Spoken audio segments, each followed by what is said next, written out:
ঢাকা নবাবগঞ্জ কলাকুপা ইসামতি নদীর তীরে দাঁড়িয়ে থাকা এই জড়জান্য রাজপ্রাসাদগুলো আজও এক অন্ধকার ও সোনালী অতীতের সাক্ষী। আজ আমরা কথা বলবো এমন এক মানুষকে নিয়ে যার ভয়ে একসময় মানুষ এই বাড়ির সামনে দিয়ে জুতা পায়ে হাঁটার সাহস পেত না। হরেকৃষ্ণ পোদ্দার সাধারণ কোনো জমিদার নন, বরং স্বর্ণ এবং মহাজনী ব্যবসার মাধ্যমে তিনি গড়ে তুলেছিলেন সম্পদের পাহাড়। গ্রিক স্থাপত্যের ছোঁয়ায় তৈরি এই প্রাসাদটি কেবল একটি বাড়ি ছিল না, ছিল তার অডেল ক্ষমতার কেন্দ্রবিন্দু। মানে এত পরিমাণ ক্ষমতা খাটায় তো মানুষের উপরে, এগুলো আসলে জুলুম নাকি আমি জানি না, কিন্তু এটা একটা ক্ষমতার প্রভাব বিস্তার করতেই হবে। যে আমি আসলে হরেকৃষ্ণ পোদ্দার হচ্ছে এই এলাকার 400 বছরের পুরানো এক জমিদার, যে বিশাল ক্ষমতা খাটাইতো। তার তাণ্ডবে এই এলাকায় রাস্তা দিয়ে কেউ জুতা পায়ে ছাতা মাথায় দিয়ে হাঁটতে পারতো না, যেতে পারতো না। আর ওনার জমিদারির এই প্রভাব অনেক ছিল ভাই, অনেক। ইভেন আমাদের এখানে যে একটা স্কুল আছে, বিদ্যালয়, হরেকৃষ্ণ কুসুমকুল উচ্চ বিদ্যালয়, ওনাদের দান করা। এইদিকে যতগুলো জায়গা দেখেন বিশাল জায়গা, সব ওনাদের নিজস্ব প্রপার্টি ছিল। আর সামনে একটা সানবাদন পুকুর ঘাট আছে, পিছনেও একটা আছে। আর এখানে আগে ছিল আপনার হলো হাতিশাল ঘোড়াশাল। আর এই ঘরগুলাতে আমার জানা মতে যে এই হাতি ঘোড়া দেখাশোনা করার জন্য যে সৈন্যরা বা ইসেরা থাকতো, ওই দাসীরা, দাসীরা, ওনারা এখানে থাকতো। ভিতরের প্রাসাদটা আরও বড় ছিল অনেক, পিছন দেবে ভেঙে ফেলানো হয়েছে। মানে পিছনে মোটামুটি আরও অনেক বড় ছিল। এটা হলো সামনের একটা অংশ, এখানে একটা মেন দরজা ছিল এরকম ডিজাইন করা। এটা তো কেউ বলতেই পারবো না, আমরাও দেখি না, এটা শুনছি।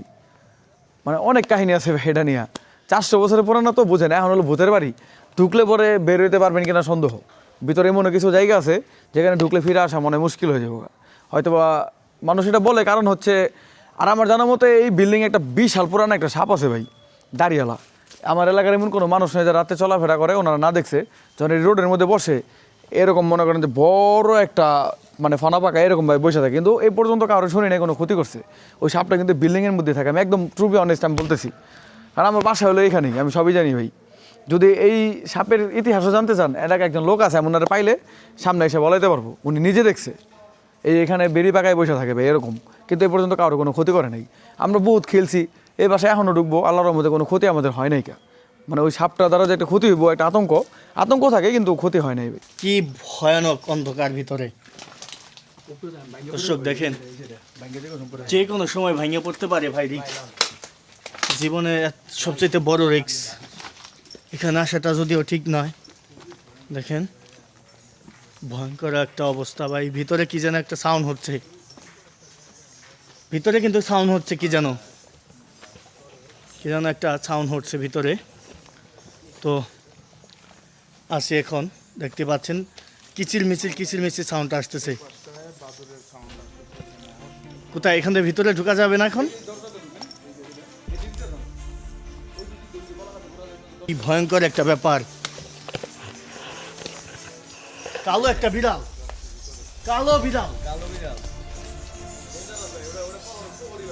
প্রহরী।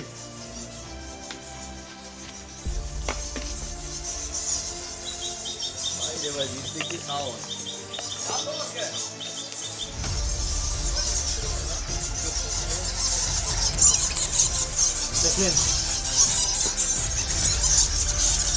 অসংখ্য বাদল, দেখেন কি একটা অবস্থা।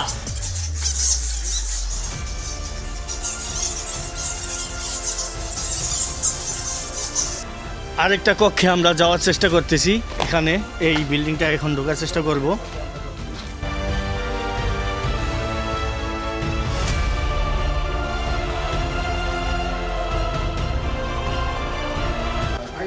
একটা সিঁড়ি,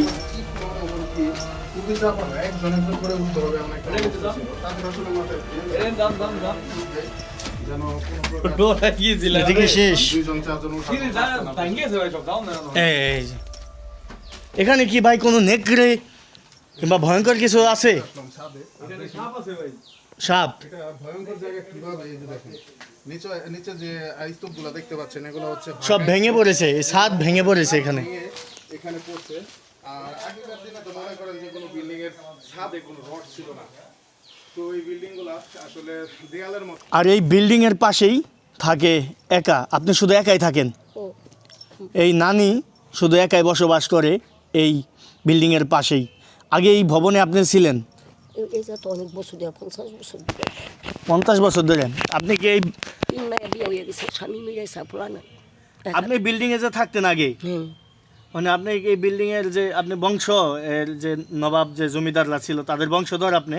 ও না তাই এমনি আমরা থাকি ও অফিসে নাই বেটা জায়গা দিছে সরকারি জায়গা তুই থাকতাছি আচ্ছা আচ্ছা, অন্য জায়গা থেকে আসছেন, ভয় করেন এখানে একা থাকতে আপনার? না মেয়ে গো আসছিল বিয়া দিলাইছি এই জায়গা থেকে 3 মেয়ে বিয়া দিছি স্বামী মইরা গেছে ফলানা। আপনি এখানে যে আছেন কিছু দেখছেন ভালো মন্দ এখানে? না আমি আমার চোখ কিছু পড়ে না রে বাবার সকল আমার চোখ পড়ে না অনেক বছর ধরে আইছি চোখ পড়ে না কিছু হ্যাঁ, ও একা হইতাই বাবা কষ্টই আমার কষ্ট না? স্বামী পোলা না থাকলে মায়া গো বাইক কেটা যা মায়া গো যে বাইতে